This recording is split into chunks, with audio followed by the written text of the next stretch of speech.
नमस्कार मंडळी, खूप खूप मनापासून पुन्हा एकदा स्वागत आहे.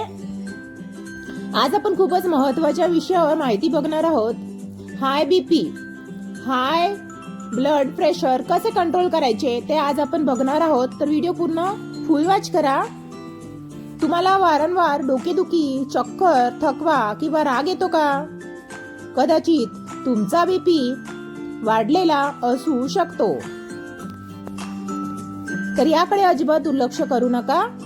आजच्या व्हिडिओमध्ये आपण जाणून घेणार आहोत हाय बीपी का वाढतो आणि तो नैसर्गिक पद्धतीने कसा कंट्रोल करायचा. हाय बीपी म्हणजे काय? हाय बीपी म्हणजे रक्तदाब सामान्यपेक्षा जास्त असणे. सामान्य बीपी 120 ते 80, 140-90 पेक्षा जास्त असेल तर तो हाय बीपी मानला जातो.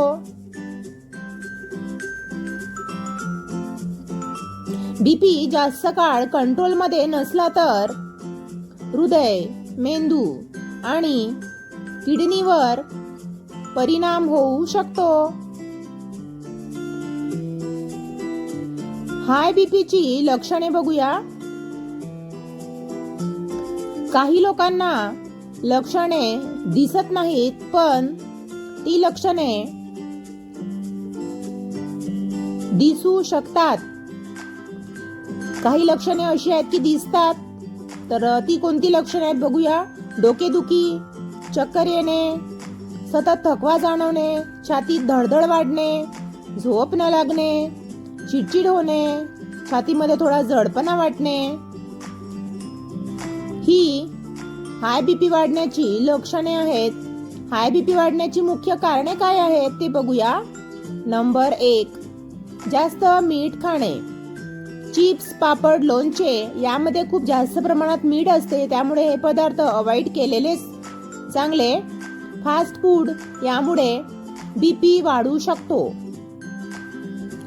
त्यामुळे शक्यतोवर वरील पदार्थ अजिबात खाऊ नका किंवा कमी प्रमाणात खा. नंबर 2, ताणतणाव. जास्त स्ट्रेसमुळे बीपी पटकन वाढतो. आजकाल धकाधकीच्या जीवनामध्ये स्ट्रेस खूप वाढलेले आहे.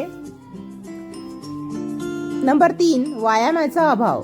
दिवसभर बसून राहिल्याने शरीर कमजोर होते, त्यामुळे रोज व्यायाम करा, निदान अर्धा तास तरी. नंबर 4, झोप कमी घेणे. उशिरा झोपणे आणि कमी झोप हे मोठे कारण आहे. नंबर 5, वजन वाढणे. जास्त वजनामुळे हृदयावर दबाव वाढतो.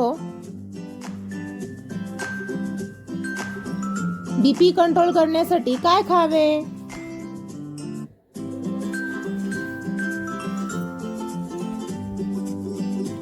नंबर 1, फळे आणि भाज्या. यामध्ये सीझनल फळे आणि भाज्या आहारात घ्याव्या.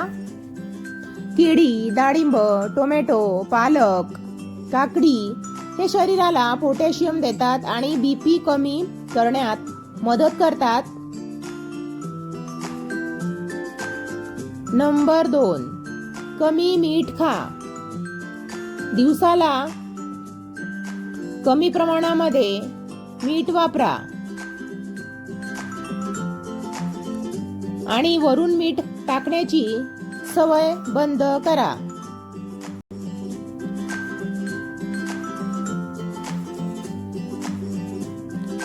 भरपूर पाणी प्या. शरीर हायड्रेट राहिल्यास बीपी संतुलित राहण्यास मदत होते.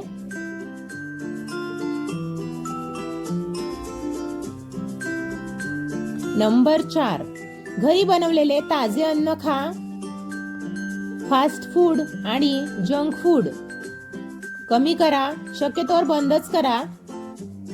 कारण या पदार्थापासून आपल्याला कोणतेही बेनिफिट मिळत नाही, तर ते पदार्थ आपण का बरं खावे? कोणते व्यायाम करावेत आता? चालणे. रोज 30 मिनिटे चालण्याने बीपी कंट्रोल मध्ये राहण्यास मदत होते. योग आणि प्राणायाम, अनुलोम विलोम, ध्यानधारणा, दीर्घ श्वास हे मन शांत ठेवतात. झोप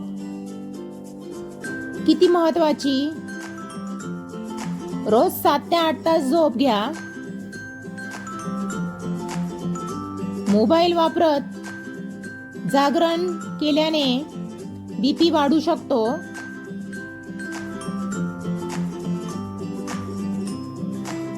कोणत्या सवयी टाळाव्यात?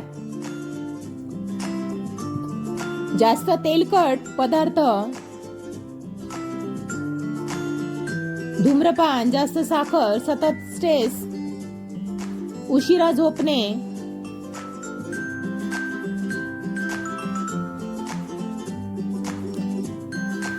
या सवयीमुळे बीपी वाढू शकतो. आरोग्यावर याचे परिणाम होतात. आता डॉक्टरकडे कधी जावे? जर बीपी वारंवार वाढत असेल किंवा मग छातीत दुखत असेल, श्वास घेण्यास त्रास होत असेल, खूप चक्कर येत असेल तर लगेच डॉक्टरांचा सल्ला घ्या. अजिबात दुर्लक्ष करू नका वरील लक्षणांकडे. निष्कर्ष, हाय बीपी हा आजार असला तरी योग्य आहार, व्यायाम आणि चांगल्या सवयींनी तो नियंत्रणामध्ये ठेवता येतो. छोटे बदल आजपासून सुरू करा आणि निरोगी आयुष्य जगा.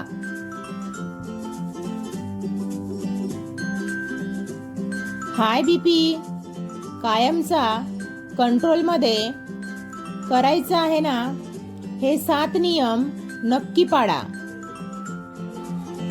डॉक्टरही सांगतात बीपी कमी करण्याचे सोपे उपाय.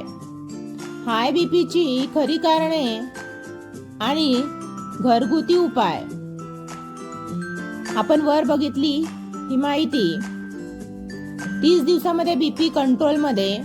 रोज करा या सवयी. बीपी वाढतोय. आजकाल बऱ्याचशा जणांना बीपी वाढण्याची समस्या निर्माण झालेली आहे. वयस्कर लोकांनाच नाही तर मध्यम वयाच्या लोकांना, तरुण लोकांना सुद्धा बीपी वाढण्याची समस्या निर्माण होत आहे. कारण आजकालची लाईफस्टाईल. तर स्वतःची लाईफस्टाईल चेंज करा. हेल्थ हीच खरी वेल्थ.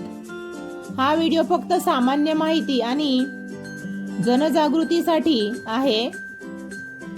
यामधील माहिती वैद्यकीय सल्ल्यांचा पर्याय नाही. तुम्हाला हाय बीपी, हृदयविकार किंवा मग इतर आरोग्य समस्या असल्यास डॉक्टरांचा सल्ला जरूर घ्या. कोणतीही औषधे स्वतःहून सुरू किंवा बंद करू नका. प्रत्येक व्यक्तींची शारीरिक स्थिती वेगळी असू शकते. तर कशी वाटली वरील माहिती नक्की कमेंट करून सांगा. आवडल्यास लाईक करा आणि हा व्हिडिओ जास्तीत जास्त लोकांपर्यंत शेअर करा.